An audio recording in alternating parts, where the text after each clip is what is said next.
vou dizer, eu sei que vai cair mal a muita gente. Deixem de fumar, é uma estupidez, a sério. Deixem de fumar. É que não. Eu percebo, eu já lá estive. Pronto, isto é. Nós pensamos que é só uma coisa que acontece aos outros, não é? Depois, quando recebemos a notícia e fazemos um rewind e pensamos que estúpido que eu fui. Eu sabia que isto podia acontecer. Eu sabia. E depois recebemos, ok, estava à espera do quê, não é? Fomos desde os 15 anos. Enfim, deixem de fumar. Deixem de fumar.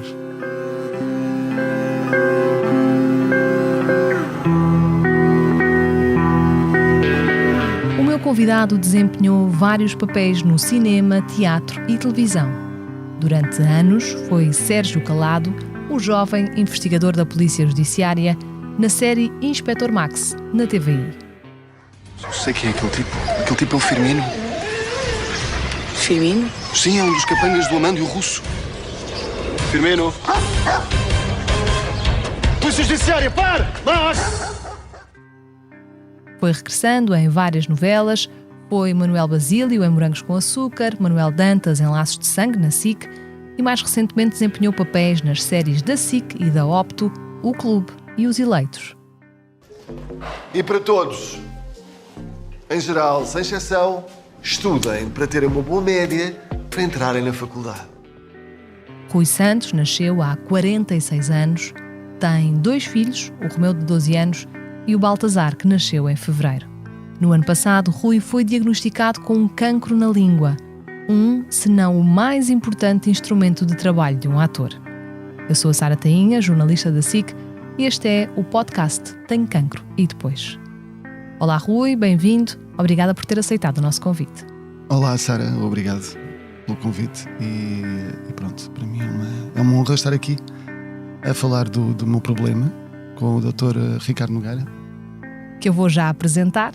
Ricardo Nogueira, cirurgião do IPO, acompanhou o Rui durante todo este processo. Muito obrigada também por estar aqui connosco. Olá Sara, olá Rui, é um gosto estar aqui, na verdade, todas as oportunidades para poder, no fundo, esclarecer as pessoas sobre cancro são poucas e, portanto, isso ainda valoriza mais a oportunidade para mim de extrema importância. São momentos de ouro, portanto, é um gosto para mim estar aqui. E há muito que temos para conversar. Este podcast SIC Notícias é só um de muitos que pode ouvir no site da SIC Notícias ou na sua plataforma preferida. Os melhores programas de televisão, a opinião que importa e ainda entrevistas exclusivas em podcasts originais. Onde e quando quiser, leve no bolso todas as conversas. Fique a par das últimas novidades em sicnoticias.pt/podcast e nas nossas redes sociais. Rui, este podcast chama-se Tenho Cancro e Depois e leva-nos para uma ideia de quebrar o silêncio, de quebrar tabus, mas o Rui preferiu esconder a doença do público, mas também dos mais próximos para evitar mal-entendidos. Foi diagnosticado em março de 2023 e só anunciou publicamente em maio deste ano. Posso perguntar-lhe porquê? Em primeiro lugar, para salvaguardar a saúde da minha mãe. A minha mãe tem problemas cardíacos. Há cerca de 12 anos colocou 3 bypasses e não queria preocupar. E não fazia sentido preocupá-la. Não fazia sentido. Neste momento, conhecendo a minha mãe como conheço, naquele momento, não ia ajudar em nada, pelo contrário, ia só causar mais pressão, mais stress, mais preocupação. Não a minha preocupação em relação à preocupação dela, estão-me a fazer entender.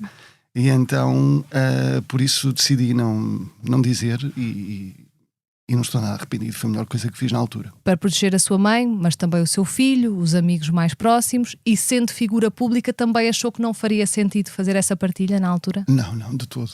Não. E a prova viva disso foi quando anunciei que realmente o ano passado tinha tido o problema.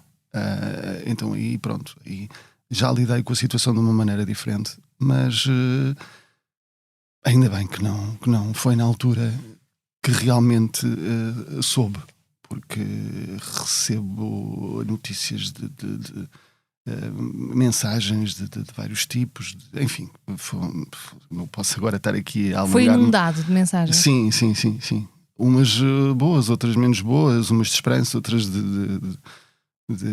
não quero falar nisso.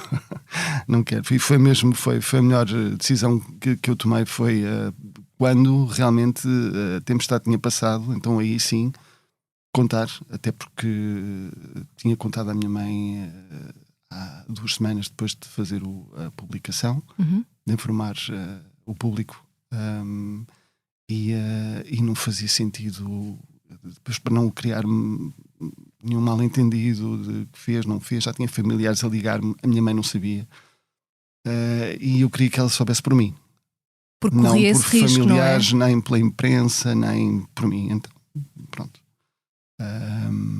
foi assim que fiz. E vamos ao primeiro dia. Como é que sabe do diagnóstico? Estava com uma afta na língua, uma afta, uma úlcera, e não desaparecia. 1 semana, 2 semanas, 3 semanas, não desaparecia. Já tinha tido um episódio anterior, eu nem sei se devia estar a falar nisso, porque foi uma coisa já há 12 anos, portanto é uma coisa recorrente que me tinha aparecido há 12 anos atrás. Estava eu a ser pai do Romeu, do meu primeiro filho. Uma afta que eu depois retirei, foi para biópsia e o resultado foi inconclusivo. A zona da biópsia, na altura, fumava bastante. A zona da biópsia infectou e eu tive que retirar aquela zona, a zona infectada, porque foi-me feita a biópsia e não me foi sequer receitado um antibiótico, nem um anti-inflamatório, e a zona acabou por inflamar, por infectar, e tive que fazer a excisão dessa zona. Passados 12 anos de úlceras que aparecem, desaparecem, aftas que aparecem, desaparecem, houve uma que ficou, mas eu não liguei. Portanto, passou 1 semana, 2 semanas, 3 semanas, eu não liguei. Eu assim, vai desaparecer como as outras, o facto é que não desapareceu. Eu fui fazer uma higiene oral. A doutora que me fez a higiene oral tinha sido aluna de um cirurgião do IPO, o Dr. Carlos da Galo. Recomendou-me o Dr. Carlos da Galo, marquei uma consulta com ele no Hospital dos Lusíadas. Ele é otorrino nos Lusíadas.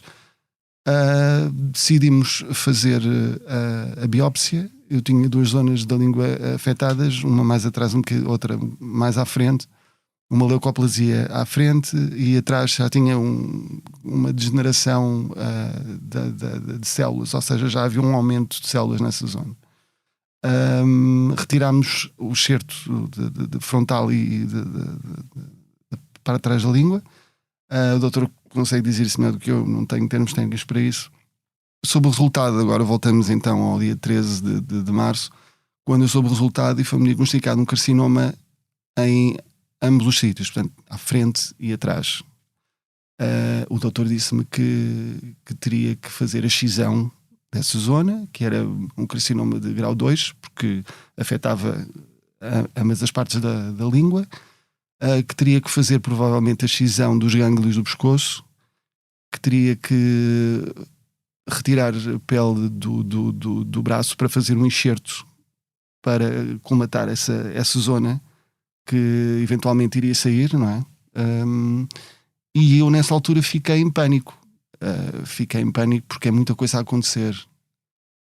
E disse-me que ia-me retirar cerca de 1/3 da língua. E é um instrumento de trabalho fundamental de um ator. Sim, eu fiquei mesmo com muito medo de perder a dicção. E pronto, depois a partir daí comecei a minha cabeça não parava, obviamente. Depois recebo um telefonema do Dr. Carlos da Galo a dizer-me: olha, encontrei um médico que consegue fazer isso bem, ele é muito bom, ele operou um cantor de ópera e ele agora continua a cantar, portanto, e recomendou-me o Dr. Ricardo Nogueira, e foi assim. Tive uma consulta com o Dr. Ricardo. Depois houve uma revisão de lâminas. A parte da frente da língua, afinal, não era um carcinoma, era uma displasia. O que é que aconteceu? Fizemos a excisão da parte da zona que já estava em mutação, ou seja, já havia um aumento de crescimento de células anormais naquela zona, era uma espécie de uma verruga. E essa zona foi retirada com uma matriz que o doutor depois passará a explicar, eu não tenho formação para isso, e fiquei muito mais descansado, até porque o doutor descansou-me. E pronto. E foi assim que se encontraram no caminho um do outro, doutor Ricardo.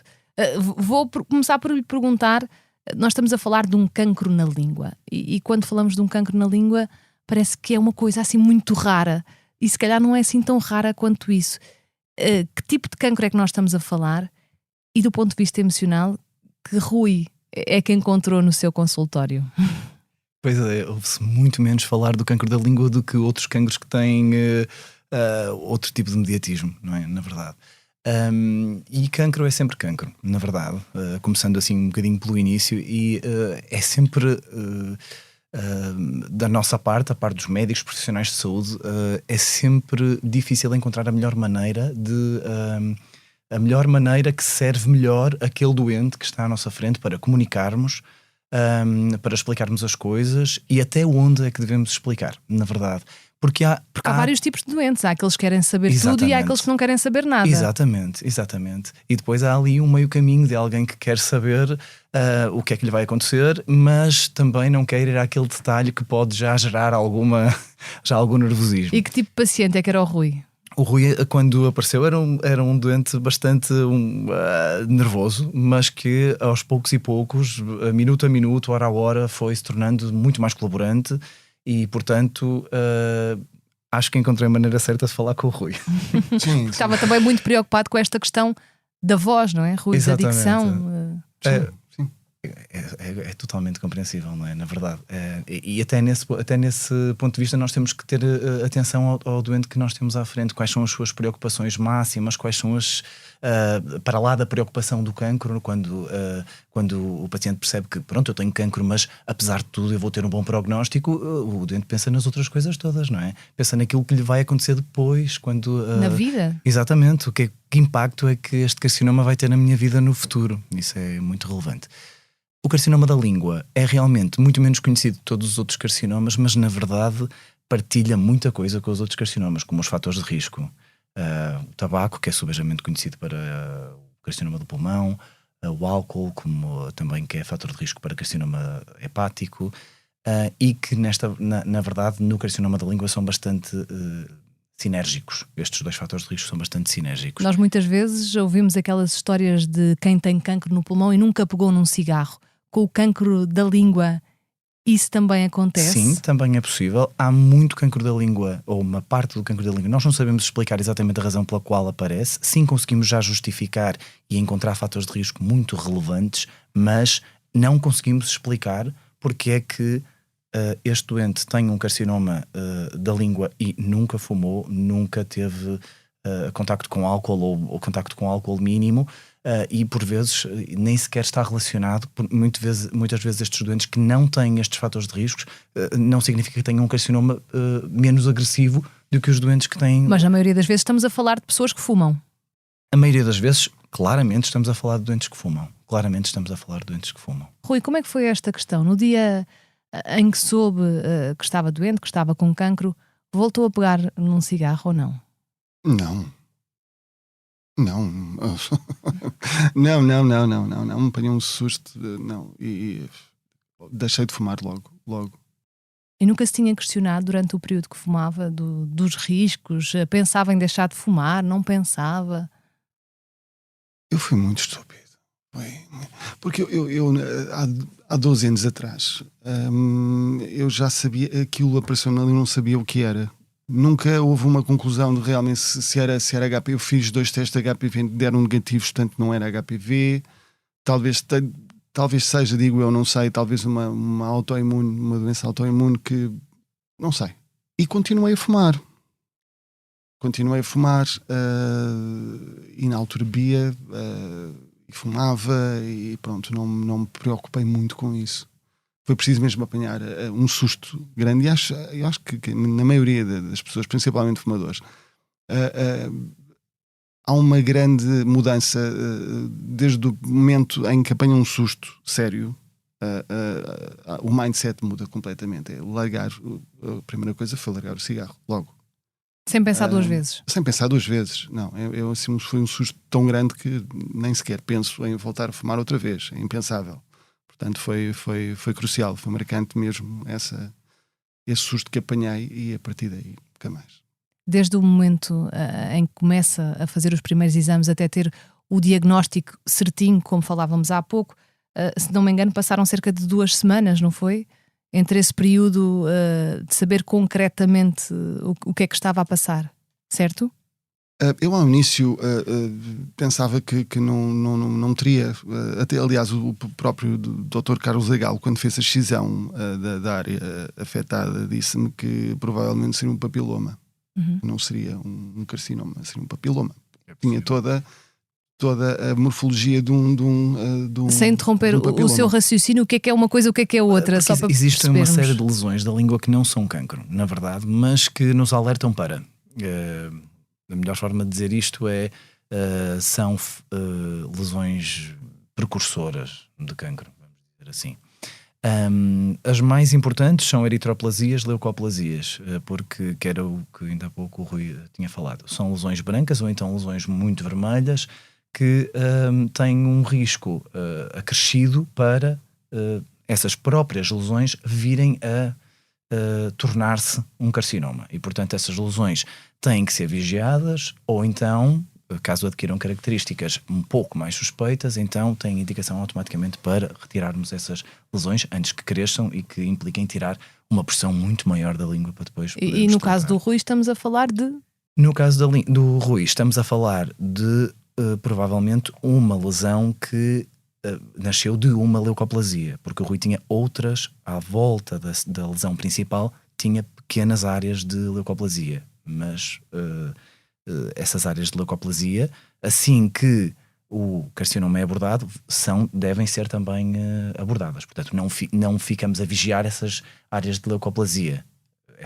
Entenda-se, essas lesões vêm junto com todo o tumor numa cirurgia. E até ser operado, Rui, entre saber o diagnóstico até à operação, ao dia da operação, o que é que passa pela cabeça?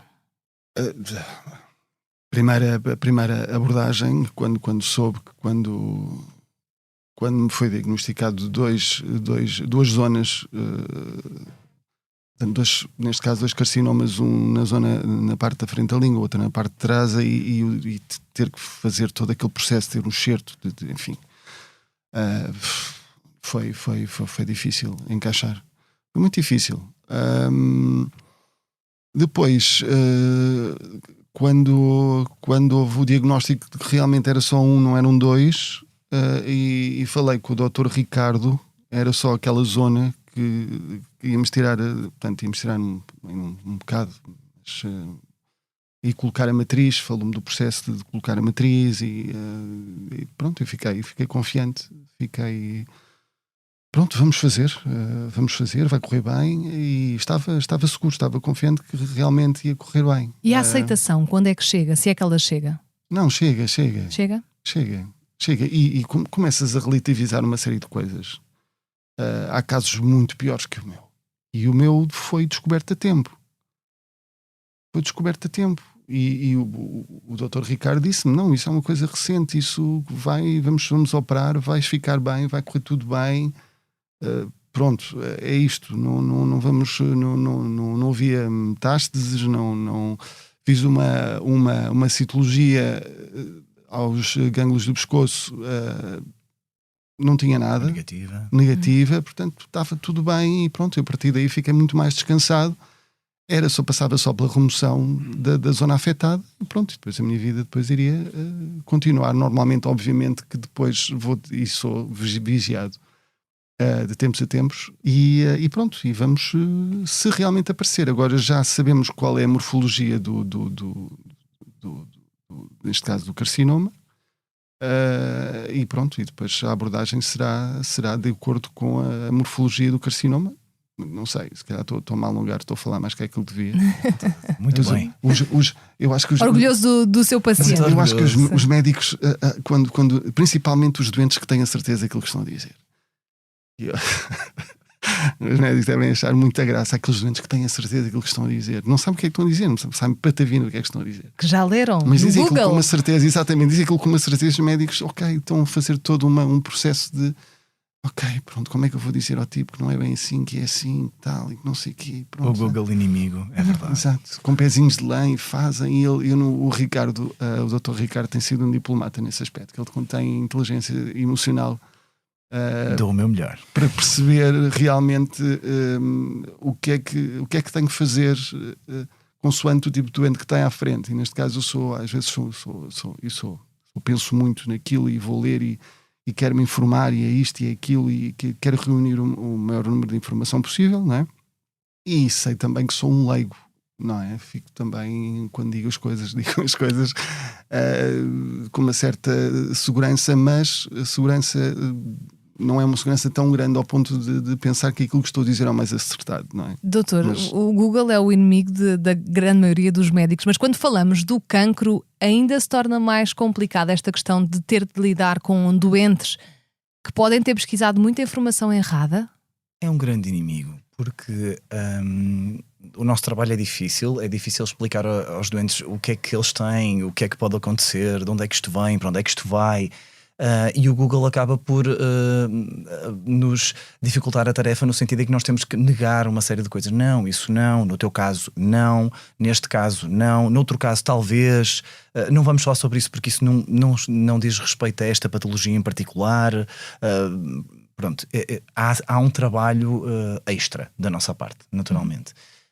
Tudo bem, atenção, que eu não quero dizer com isto que o doente não deva estar a par do que está a acontecer. O Rui sabe o que está a acontecer com ele, o Rui sabe de onde é que isto vem, o Rui sabe porque é que fez uma citologia de um gânglio do pescoço, porque os carcinomas da língua muitas vezes viajam até ao pescoço e é necessário perceber se a doença está localizada na língua ou se veio até aos gânglios do pescoço. E, portanto, é necessário muitas vezes estudar não só, ou fazer biópsias não só da língua, mas também biópsias, citologias de gânglios do pescoço para percebermos se a cirurgia vai ser restrita à língua ou se vamos ter que tirar os gânglios do pescoço também. Portanto, no fundo, para esclarecer um pouco o que o Rui disse. E eu sou muito apologista, sou muito a favor de que os doentes saibam as coisas, saibam muita coisa sobre a doença. E a questão da inteligência emocional que têm de ter os médicos, porque os médicos que trabalham com esta questão do cancro podem ter casos à frente muito, muito graves. Até chegamos ao ponto de serem os médicos a dizerem que a pessoa pode ter um determinado tempo de vida, Isso. não é? Como é que se faz essa gestão emocional? No caso do Rui, nós estamos a falar de uma lesão muito precoce, de uma lesão muito inicial e, portanto, o prognóstico é naturalmente bom. Era numa parte da língua visível, o Rui viu, o próprio Rui ficou preocupado, o próprio Rui procurou ajuda. O problema é quando é em zonas não visíveis da língua, mais posteriores, em pessoas com muito menos informação, com muito menos acesso a cuidados de saúde, e é dessas questões que é desses doentes que estamos a falar. São esses os doentes que nos chegam num estadio muito mais avançado, porque durante um período desconhecido tiveram a negligenciar a sua doença, ou simplesmente não a diagnosticaram, ok? E no cancro há ainda sempre esta componente. E isso ligado ao cancro da língua é muito visível, as pessoas ignorarem essas aftas, não é? Que têm na boca. É muito fácil de ignorar as aftas. Eu diria mesmo até entre população informada é fácil ignorar essas... Até entre médicos? Eu diria que sim, até é. Porque, na verdade, a maioria das lesões da língua acabam por ter bom prognóstico, não é? Mas depois há aquela lesão que escapou, há aquela lesão que afinal não era uma afta e que teria beneficiado muito de ter sido observada por alguém que vê línguas ou bocas todos os dias. Rui, o período da cirurgia, a questão resolveu-se, ficou resolvida, mas depois como é que foi o após, a recuperação? Foi curta, felizmente. Felizmente foi curta, tinha uma sonda nasogástrica, alimentava pela sonda. Foi difícil ao início ter que, enfim, alimentar-me com a sonda, e às vezes engasgava-me, não estava habituado àquele processo, mas depois, com o tempo, ao fim de 1, 2, 3 dias do fim do primeiro dia, não, segundo dia, terceiro dia já conseguia, ok, pronto, alimentava-me bem, E pronto, e tentava fazer a minha vida normal. E até ir ao ginásio. Isso não era para dizer. Não, isso não era para dizer. Mas sim, fui ao ginásio, com a máscara, enrolei a sonda na boca, isto não era para dizer, caramba. Pus a máscara e fui. Tinha uma declaração pronto, a informar o responsável do ginásio, portanto, neste caso a recepcionista, que pronto, que ia treinar com a sonda e que estava tudo bem, estava lá a assinatura de coisa. Com autorização médica. Exatamente. Eu também não sabia disto, eu soube hoje desta história. Sim. E pronto, e fui treinar com a sonda. E, enfim. E depois o regresso ao trabalho, como é que foi? Não, foi. Eu tive alguns problemas naturais, normais, de adicção ao início. Na primeira semana, segunda semana ainda. Às vezes, principalmente de manhã, quando o músculo, a língua ao músculo, e quando não estava bem aquecido, então, quando tinha falado pouco durante o dia, acordava de manhã, falava pouco, então sentia ali a língua presa e às vezes sentia que uma palavra ou outra não me saía bem. Mas depois, com o tempo, comecei a recuperar a minha dicção e agora tenho uma dicção perfeita. Ao fim de duas semanas já falava perfeitamente. Portanto, foi relativamente rápido. E durante esse processo, há fé à mistura? Há um acreditar de que as coisas vão realmente correr bem? Eu confiava plenamente no Ricardo. Eu não conhecia o trabalho dele, mas obviamente que confiava no... E além disso era uma cirurgia, um cirurgião que opera este tipo de estamos a falar de cancros, não é? Coisas muito mais dramáticas que a minha, não é? A única coisa que ele tinha que fazer, não estou a minimizar aquilo que me fizeste, atenção. Vê lá. Não estou a minimizar, e aliás a matriz, aquilo foi colocado de uma forma genial. Eu fiquei a admirar o trabalho de engenharia do Ricardo ao espelho, com a boca aberta, assim, uau, que trabalho, foi fantástico, porque tinha uma maneira de ser cozido e aquilo era um trabalho excelente mesmo, há muito conhecimento, muita sabedoria naquilo que foi feito. Fiquei descansado, não fiquei preocupado, acreditava e confiava no trabalho do Ricardo. Mas só fé na ciência, no trabalho médico, ou há fé em algo mais? Não, queria que ficasse tudo bem, sim. Eu não sou religioso, atenção, mas sou um homem de fé. Eu acredito que existe algo, não sei o quê, mas às vezes, quando estou mais aflito, no caso do carcinoma, do cancro, eu à noite deitava-me e falava com essa entidade e pedia-lhe: olha, estou aqui aflito, vê lá o que é que podes fazer aí em cima. Aí em cima no terraço. E até pelas cidades onde passava quando estava a dar workshops. Isso é verdade. E isto, pronto, em confidência com a Sara, e à igreja, se estava em Viana do Castelo ou se estava em Braga, o workshop era à tarde ou de manhã, ia à igreja, sentava-me na igreja e ficava ali sentado e pronto, e falava. Mas eu, sinceramente, eu não queria falar sobre isto. Acho que é um bocadinho mais íntimo. Mas sim, sou homem de fé, não acredito em Deus, mas estava lá sentado. Mas essa questão da intimidade é importante, doutor, para quem está com cancro, e muitas vezes tem que ter essa fé em algo mais. Sente isso no consultório, de ter de gerir esta questão emocional que, quando estamos a falar de um cancro, é especialmente difícil, não é? Sim, é mesmo muito difícil. Aliás, é fácil ver a maneira como o Rui fala sobre isto e como isto ainda o afeta, independentemente de eu achar que o Rui foi um excelente paciente e que lidou com a situação de forma muito capaz, portanto. Mas eu estava precisamente a analisar isso agora. Nós estávamos aqui a falar, eu estava precisamente a analisar como é interessante e como nós temos muitas vezes muito pouco tempo para privar com o doente sobre mais do que isso, ou falar sobre o doente sobre mais do que as coisas práticas. Olha, Rui, tens um cancro. Olha, Rui, vais ter que fazer esta ecografia. Olha, Rui, vamos ter que fazer mais isto e mais aquilo. No fundo, eu percebo hoje é interessante estarmos aqui a perder um bocadinho mais tempo e a partilhar com as outras pessoas isto, precisamente a dificuldade que as pessoas têm em lidar com a própria palavra, o pós-operatório, a família. É realmente perdemos muito pouco tempo, nós, sociedade, perdemos muito pouco tempo a pensar sobre isto. Enquanto médico, acaba também por aconselhar os seus doentes a terem consultas de saúde mental, numa altura que falamos tanto de saúde mental, quando se fala de cancro. Muitas vezes os carcinomas, é muito importante, não é? Muito. Os carcinomas da cavidade oral são carcinomas que estão associados a mau cheiro, associados a hálito fétido, portanto, quero dizer. Estão associados a dificuldades de comunicação, dificuldades de deglutição, portanto, não o caso do Rui, porque o caso do Rui é um caso extremamente precoce e, portanto, e tudo foi correu fácil pela de maravilha. resolver. Foi relativamente fácil de resolver no caso do Rui, mas os verdadeiros carcinomas de cavidade oral são muito estigmatizantes e até desse ponto de vista eu penso que nós falamos mesmo muito pouco do cancro, do ponto de vista do impacto que o cancro tem, não só em nós, como na sociedade, como no nosso comportamento, o comportamento da sociedade e o nosso na sociedade.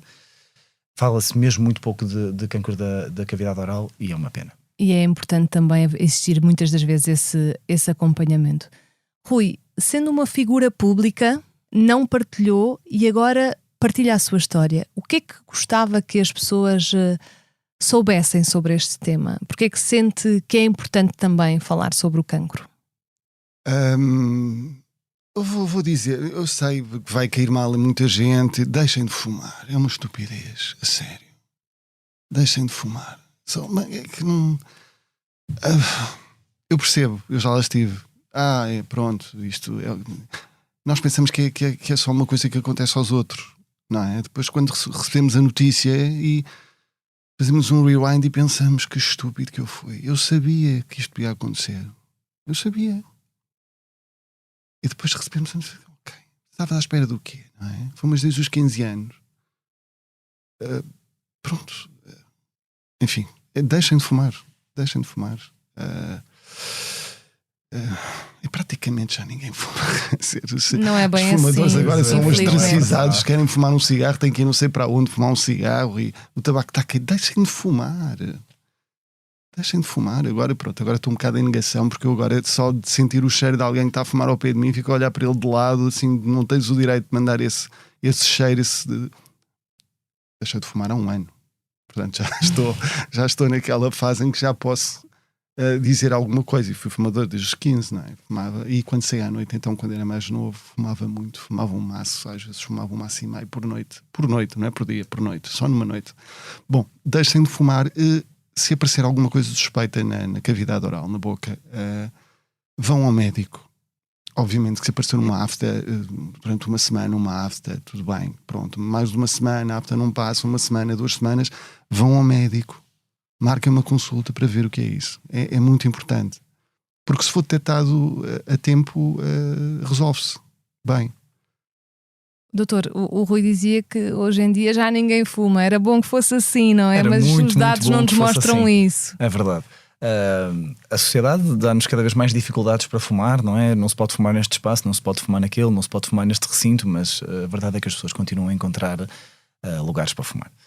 E há pouco ficou uma coisa por dizer, depois até é verdade, em relação à ajuda, eu depois acabei por não me alongar muito nisso, mas acho que é importante, porque temos muito menor disponibilidade de consultas de psicologia ou consultas de psiquiatria para tentar acompanhar os doentes oncológicos e é absolutamente fundamental para acompanhar toda a progressão da doença.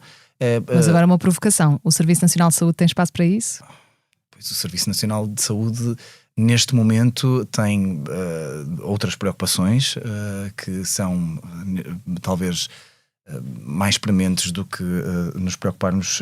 Mas eu não diria, acho que isto não se pode dizer, na verdade, porque há espaço para tudo e acho que isto são dois canais diferentes. Sim, nós temos que continuar a operar a tempo e horas e tratar a tempo e horas, o que não significa que não tenhamos na mesma responsabilidade de acompanhar de forma totalmente decente um doente oncológico. E acompanhar de forma decente um doente oncológico é dar-lhe tudo o que ele merece. E dar-lhe tudo o que ele merece passa por consultas de psicologia, acompanhamento de enfermagem, no caso nas doenças da cavidade oral, acompanhamento por nutricionista, porque durante um período longo estes doentes não podem comer pela boca e, portanto, se queremos tratar rápido, também temos que tratar bem.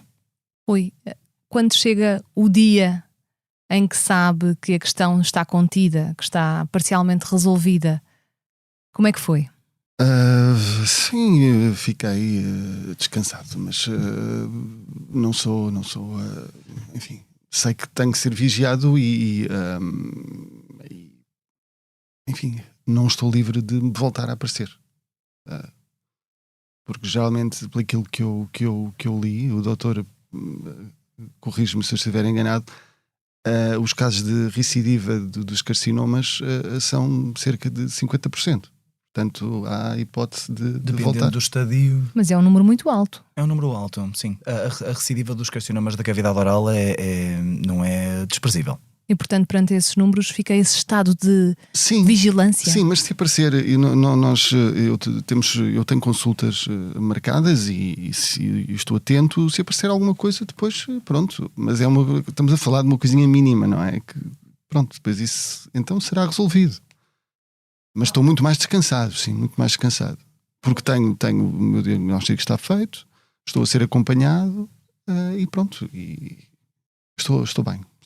Há uma Sim. questão que certamente quem nos acompanha poderá ter também na cabeça, que é a questão do viver este problema em silêncio, sendo que não partilhou com quase ninguém, com a sua companheira, com alguns amigos, poucos, creio eu. Sim. Como é que se vive isto em silêncio? Não dói mais? Não. Porquê? Não, eu estava... A quem eu precisava de dizer, disse. A quem eu sabia que me poderia reconfortar, que me poderia ajudar. Às outras pessoas que não tinham necessidade de saber. No caso particular da minha mãe e do meu filho não precisava de saber. Agora sabe, ok, já passou, já foi, sabe? No caso da minha mãe, ok, achei que na altura não devia ter dito, fiz bem. Agora, e quando lhe contou, o viver em como é que silêncio, eu acho foi? que as pessoas devem contar realmente a quem interessa, quem realmente está lá. Agora, no meu caso específico, estar a contar e a divulgar, porque acaba por ser contraproducente, quer dizer, depois começamos são as mensagens, são as chamadas, como é que estás bem, e nós às vezes queremos tirar de pensar noutra coisa e abstrairmos de realmente temos um problema, e há sempre constantemente alguém a lembrar-nos que temos um problema e que temos que ter cuidado e então é mais complicado, para mim é mais complicado o facto de divulgar e contar e saber. Há pessoas também que sinceramente que não querem saber se tu estás bem, se não estás bem. As pessoas, até se calhar algumas pessoas, e aquilo que eu vou dizer pode gerar alguma controvérsia, mas é verdade, as pessoas até ficam mais, não é alegres, satisfeitas, mas dão graças a não ter problemas desses. E tu contares, olha, eu tive este problema e não sei o que, a pessoa pensa, que sorte, eu nunca tive nada disto. Tenho uma sorte do caraças. E ficam bem dispostas. Eu sei que isto gera alguma controvérsia, mas é verdade. Há uma expressão que eu vou dizer, vou ser um bocado indelicado, mas é pimenta no cu dos outros para nós é refresco. E é verdade. Desta eu não estava à espera. Pronto, mas é verdade. Os problemas dos outros, nós encaramos os problemas dos outros. Pai, já viste a vida dele? Que chatice. Eu não tenho nada disso. Que sorte que eu tenho. Mas tinha medo de ser visto como o coitadinho? Também, sim. Não era esse o rótulo que queria ter? Não quero ter rótulo nenhum.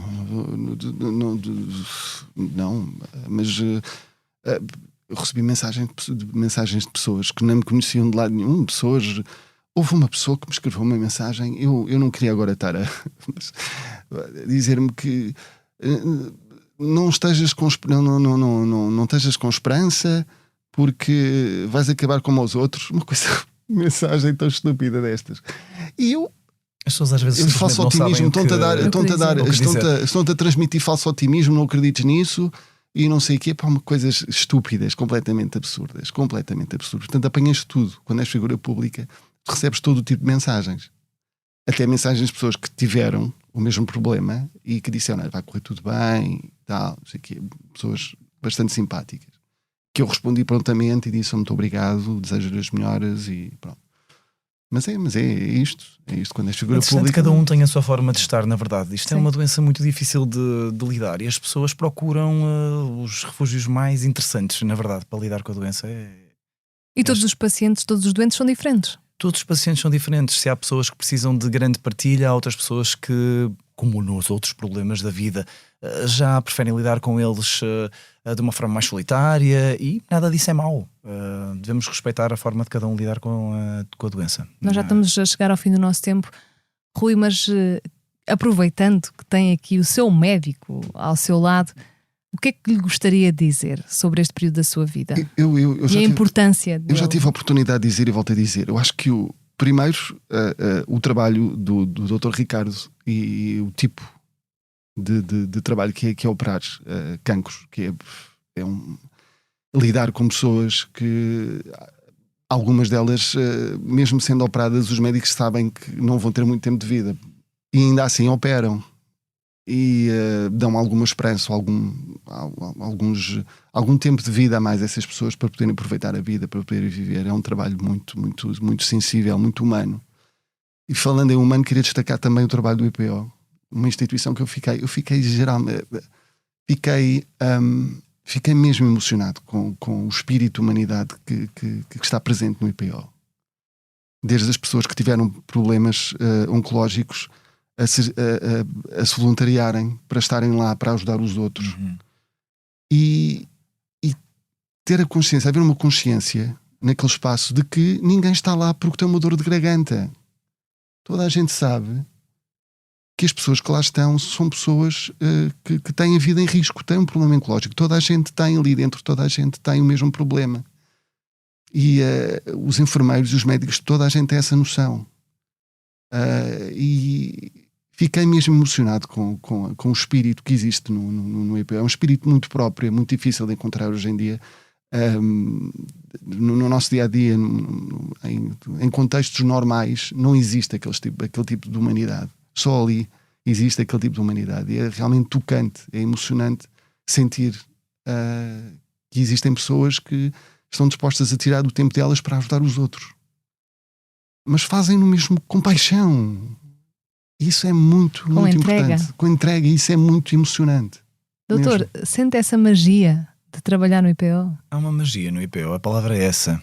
Há uma magia grande em trabalhar no IPO. Eu tenho muito orgulho em trabalhar no IPO, tenho uma dívida grande para com o IPO, porque foi a instituição onde eu me formei como especialista.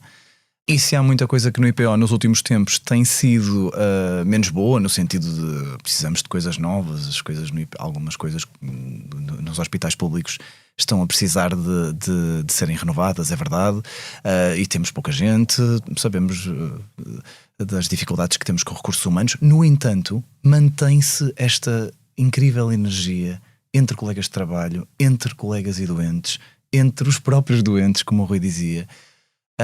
E é algo que eu acho que já está no sangue do IPO, já está no DNA do IPO. E para terminarmos, que mensagem é que gostaria de dar a quem acabou de descobrir que tem cancro?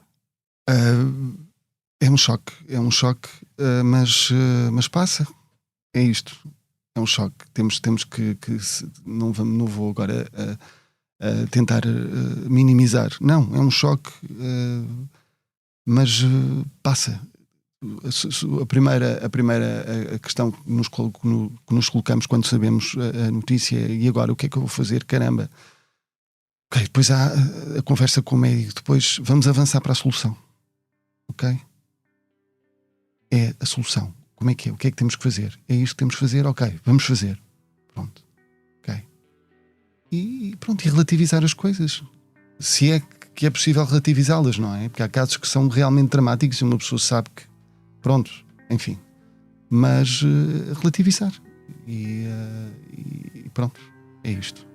Oi, Santos, Dr. Ricardo Nogueira, muito obrigada aos obrigado, dois Sara. por terem Obrigado, aceitado o nosso convite. Obrigada.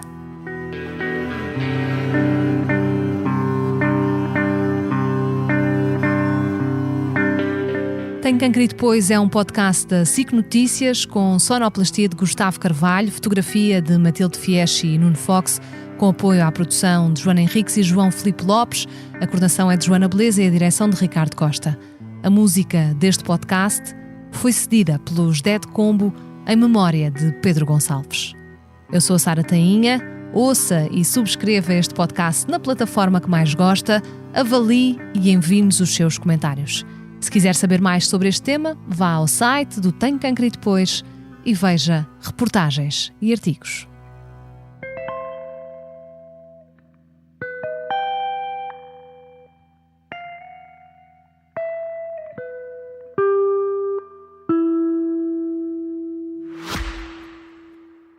Este podcast SIC Notícias é só um de muitos que pode ouvir no site da SIC Notícias ou na sua plataforma preferida.